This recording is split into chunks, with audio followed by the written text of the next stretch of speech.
set that in stone because it's just amazing the levels of people will go around, to try and cheat the system. Well, I do a meet and greet. They normally just join the meet and greet. And you do it for free, I know too, which I think is pretty amazing. Well, okay, so for the disabled people, it's for free. I do a meet and greet with a ticket with the people in the front row. Oh, that's fair. But like 50 people. Yeah. And then the disabled people are included in that. And the disabled people, God bless them, they always wait till the end of the meet and greet. I'm like, you come first. Don't worry about it. I know you're seated the whole time and the rest of them are standing, but I always get off stage. I used to drink before I went on stage, and the first thing I do is pop an edible because it helps me sleep, and it's also my way of chilling out. I don't go out to bars. I don't do anything. I'm not bloody, I'm a happily married man. I'm not out chasing tail. I'm just I just chill into my, and then I do the meet and greet, and then I talk to everyone a few minutes as I meet them and chat to them about whatever they want to chat to me about. But you're too high when someone's paid $80 to meet you and they stop the conversation. Oh. And they go, all right, Jim, it was great meeting you. And you're like this, oh, God, I just bored the shit out of these people. And they just paid to meet me and they found me boring. Yeah, they're like, hey, Jim, it's getting late here. I got something in the oven, Jim. We got a sitter. So... Jim's like, wait. Yeah, I was just, you enjoy the show. Oh, come back next time. Yeah, dude, I think it's congratulations. How many specials do you have now? That's special number 10, but it's special number 6 on Netflix. I think I actually have the record for Netflix. I know. I think you have the record total for anybody. Maybe there's 10 specials. Well, there's people. I think Carlin had 11 or something like that. But I have the 6 is the Hellbound's just a thing. So yeah, 1, 2, 3, 4, 5, 6. 10? Yeah, 10. Yeah. Wow. Oh, no, hang on. We haven't got the new one. No, you haven't. Two-limb policy. Two-limb policy's got to go down there. Well, Contraband was just a DVD. Swear to God was HBO. Alcoholicos was Showtime. Then there was Epics. And then Bear Down is to Two-Limb Policy, which is on there, are all Netflix. And I think Chappelle has like 5 Netflixes or something like that. But I was just lucky there was 5 specials came out on the first ever Netflix. Netflix didn't do specials. Netflix, and just Netflix was still more of a, this is about 12, 13 years ago. And they had billboards up. Netflix is a joke. They started, this is before the festival, and they were getting into the comedy special market.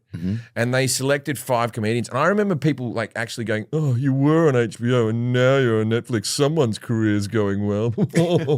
Like really somebody from that little guy from Family Guy or whatever. Little patronizing facts, right? Anyway, so the 5 comics they had were me, Bill Burr, Chelsea Handler, and Chelsea Peretti. Wow. Right? So it's a good lineup, right? Really good lineup of comics. And they were just, if these specials go well, we will continue.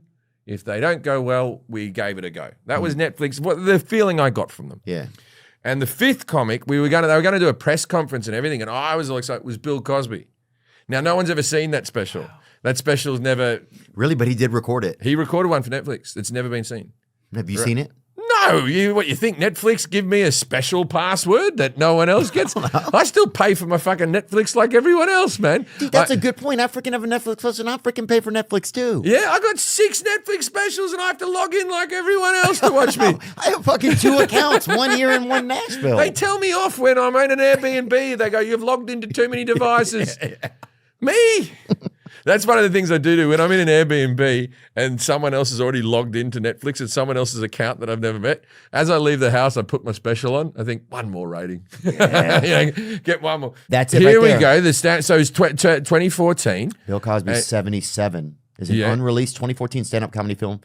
Filmed before a live audience at San Francisco Jazz Center in California, around 60 minutes in duration. Cosby pontificating on matters of children, romance, and matrimony. Yeah.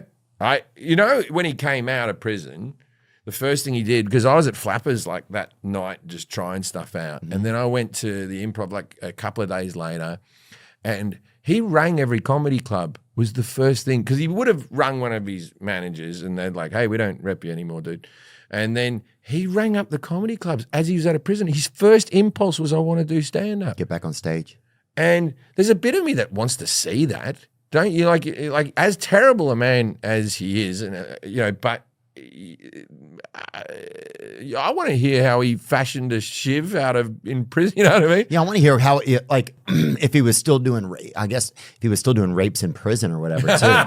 Or what, like, is there a group in prison if you're a raper? Like a scene, you know what I'm saying? Or like a group of, you know what I'm saying? Like, because once you get into, things get very tribal in there. Yeah. So, like, do you associate with people that kind of have similar crimes? I think if everyone just, he was one of these people who was almost blind. He's only got like 10%. He's got cataracts on his eyes. I think they just left him alone, and he's probably people were starstruck. You know, you're all criminals in there. You know what I mean? Like, dude, a friend of mine did cocaine with OJ Simpson once, right? And they were in New York City, and as you do, yeah. And they said that nobody had a car key on him. They were just doing bumps of cocaine, and OJ had a knife on him that he pulled out and used it to give everybody cocaine. And I know my friend's not lying about this. And this is obviously after the murders. Yeah. This isn't like the night before. Yeah. Yeah. But just imagine that. Like, imagine being, because I mean, he had that book, If I Did It. Like, imagine us being that psychotic that you're going to live right there on that line of just grotesqueness, really, for people. It's funny because drugs are the thing, aren't they? Drugs are the thing that if you do them in front of people, that's a real sign of trust. Yeah. That I'm letting you into my circle, that you're going to watch me do this thing that I could get in trouble. You know, there was a comic I know, and I won't get, you know, because he doesn't want to be known about this at all, and his career's going fine and all that sort of stuff. But he was doing it, you know, and then one of his mates sent out a photo of him doing it to the paper. And then it was just like, you know, like, fuck you, dude. Yeah. Like, fuck you. You know, I've back in the day, 20 years ago, I've done drugs with famous people in the room, and I'm a blabbermouth. I'll fucking tell any story I can to get laughs, but I've never slipped up on that. I feel that's an intensely private thing. Yeah, I think it would be awkward. Except for OJ Simpson, where of course I would fucking You have to tell that. If it's a murderer, yeah, you can talk about the murderer. Who's y'all's best murderer over there from Australia, you think? Well, Chopper's not bad. Ooh. You know what was good about Chopper is they made a movie about him. The movie was massive, right? He's dead now. And then as he was dying, he went on 60 Minutes and talked about more murders that he did after the movie. No, wow. He basically became a stand-up comic afterwards. After the movie came out, and he went and did a raconteur night with Chopper where he'd tell his stories. And anyway, so then I stabbed the little and fucking, you know, he did all that type of stuff. And a bloke came up to him afterwards who was like some guy from a gang that he had a fight, and he came up with the book to the book signing. He went, "G'day, Chop Chop." He goes, "Oh, it's been a while, mate. We used to be adversaries." Didn't he think it was all water under the bridge? Then he killed that Really? He was already fucking, and then so oh my God. He's dying. He was off the clock at that point. He's dying of cancer, like a few weeks left, and so he just goes on 60 Minutes and talks about his other murders. You have to. Fucking. You have to. And everyone could do an impersonation of him. Like everyone does the impersonation of Eric Banner's impersonation. Rather, you know, it's two impersonations removed. Chopper. But do yourself a favor, man. Watch the movie Chopper. It's a fucking banger of a movie. There's this one scene where he shoots a guy because he's like, "Where's the drug money? Where's the drug money? Where's the drug money? Where is it? Where is it? There's no money. There's no money. There's no money. There's no money. Oh, show me the fucking money. I want to see the fucking money. I want to see the fucking money." Like that, right? Oh. And then the guy's just like this, and then he like feels bad for him, and he drives him to the fucking emergency room himself. Oh, wow. Right? Yeah, it's tough to do. It's hard to drive when somebody's when there's that energy that somebody's bleeding in the car. Is it? I find, yeah, I've had friends bleeding, and you're trying to get there, and they're kind of pissed. You're like, look, I'm taking you, you know, and it's like, but it wasn't a gun wound; it was just someone cut themselves or something. Yeah, it was a knife wound, but yeah, it's still like I think there's that nerve, that there's that scary energy. Or I had a friend who went into labor and had to get them to the hospital. It's like, fuck. The birth, going in for the birth, that is. Would you do it again? Oh, I can't. I've had a vasectomy. You could do it. I could reverse the. Well, they don't reverse the vasectomies anymore. You know what they do? They just put a needle in your testicle and they extract the semen. No, and just give it to your wife. And then just give it to your wife. So if nice. if I ever wanted to have another one, I don't know. Would that be like some old ass cum that's just sitting around your belly? But Oh, here we go. Ivan Milat. Here we go. So he's the backpacker murder. Ivan, the movie Wolf Creek. You've seen Wolf Creek? Oh yeah, scary dude. That's based on Ivan Milat. Now, Ivan Milat was this guy. The British backpackers, if they broke down, he went and helped them out with their trucks, and then they were never fucking seen again. And they don't know. Every now and again, they would find a body. I think he's dead. He's dead. Every now and again, they'd find a body, and they'd go, and Ivan would go, yeah, that one's me as well. Oh, yeah, fucking got me. Did you ever meet any of these guys? Okay. No, I never met any of them, but there was, I have a story about, there's one called the Claremont Killer. Mm-hmm. Claremont Killer was when I was in university in Perth, and I was getting into, I'd done stand-up when I was 17 and then stopped doing it. And then when I was 20, I took it back up again. I'd done like 4 open mics, and then I thought I'll give it another go at it, because I had, out of the 3 or 4 open mics I had a couple of bad experiences, and I was scared. Yeah. So the Claremont Killer, this bloke here. Bradley Robert Edwards. Yeah. So man convicted of murder. The crimes have, that's when I was at university. Right, these are the years when I was at university. So the place was now Claremont was a very posh area in Perth, and it was a big nightlife place. And all the girls allegedly went to get a taxi or whatever, and so all the taxi drivers were being checked for DNA and all that type of stuff. You know, when you're starting in comedy, what do you do to get more stage time? You run your own gig. Yeah. We've all done it. You set up a gig in a pub. I'll MC. Invite all your friends. Invite some other open micers that you've become mates with. Invite all your friends. And this is how you start to work up to get good at it, right? And luckily for me, all the bars in Claremont were dead empty. They needed punters.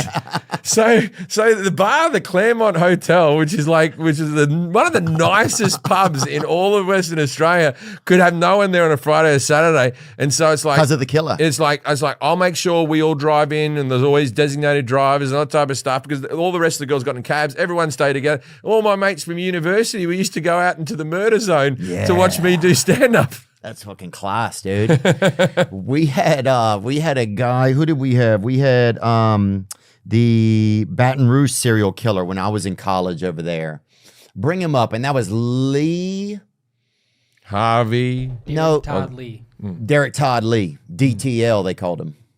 Oh, here we go. DTL, and he was DTF too. I think he was a killer and rapist. Not a lot of black serial killers. I watch a lot of true crime. Yeah, because they kept saying he was white, and they kept like swabbing all the honkies in our town and everything. And then they called him. They called him right there, Peanut. They called him too. Some people called him Peanut. Did he get killed in prison? Where is he today? He looks like he could work for UPS. You don't have the death penalty down there? I don't know. I mean, if you hang out in New Orleans long enough, you'll get shot once. But I don't know if that's the death penalty. That's just like tourism. So you grew up in not in New Orleans, though, right? Regular town. Covington is our town. Covington. Yeah. Right. I don't know if we had no Aussies near us. I very much. It's funny thing about He's 47. All the Australians who come out, they go, I'm coming out to LA. I'm going to come out to LA, and then they come and visit me, and then I go, where are you going? He goes, we're going to go to New York, and we're going to go to Orlando. Right? That's all the 3 places they go. And is that the main spots? I was wondering what are the main spots that Australians go in the US. I've been telling people, go to fucking Nashville, man. It's like as much fun. They'll go to Vegas as well, of course, right? Yeah. Right. And I'm like, go to Miami, go to New Orleans. There's like these places that are fucking awesome. Yeah. There's so many cities in America where you're like, this place is fucking and there's also hidden gems in Australia that you might not know about. Like a lot of people might go to Brisbane instead of going to the Gold Coast, and the Gold Coast has got a lot of fun things to do. Oh, the Gold Coast was amazing, dude. We got bikes and went, and you could ride them on the sand on the beach, those motorized bikes, dude. Yeah. Just zipping. I mean, the beach, it was like 70 miles long. You're just cruising. Absolutely beautiful, you know? Yeah. Dude, that was amazing. That's our Miami, isn't it?